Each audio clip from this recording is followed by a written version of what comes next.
Good morning.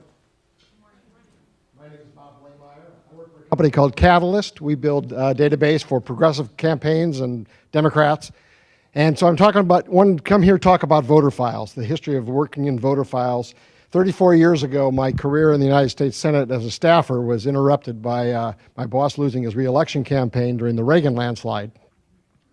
And about a year or so later, a guy came to me representing a company that was hired by the AFL-CIO to try to find voter lists, computerized voter lists they could match against their members to tell them who was registered. So he asked me, can you do that? I said, sure. I had no idea how to do that. And I simply got on the phone and started calling states to ask them if they had computerized voter lists. They would tell me to call county offices or towns or municipalities. And I started building this list of where I could get computerized lists, where we couldn't, what was on them, what they cost. Variety of formats, paper lists that had to be key punched into electronic form, diskettes, cartridges, computer tapes. But when I got these things, I could then sell them to candidates. And I would go to a candidate and say, look, when I used to walk a precinct with my boss, it was a monumental waste of time. Half the people were not home. Half the people we saw we had no business going to because they either weren't registered to vote or they're already for us or already against us.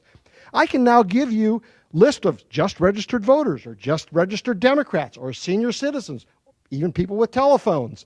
And I found it a pretty easy sell going back to 1982, 1983 to do that. And over the years, the process has advanced. I had my own company building databases for Democratic state parties to make them available to candidates at all levels for all manner of voter contact. After the 2000 Gore-Bush controversy in Florida and the recount, Congress passed a law called the Help America Vote Act, which one of its provisions required the states to build statewide databases of registered voters. And as a result, it got a lot better. All of a sudden, more and more states have statewide databases that were available to vendors like me to make available to campaigns at all levels and organizations that could use them. And the data has gotten better. I've often said that if I were to write an autobiography about this business, it would be called The Voter File Sucks, because I've heard that so many times. But the reality is, it was really hard in the beginning, it was really bad in the beginning, and it's gotten a whole lot better. Thank you.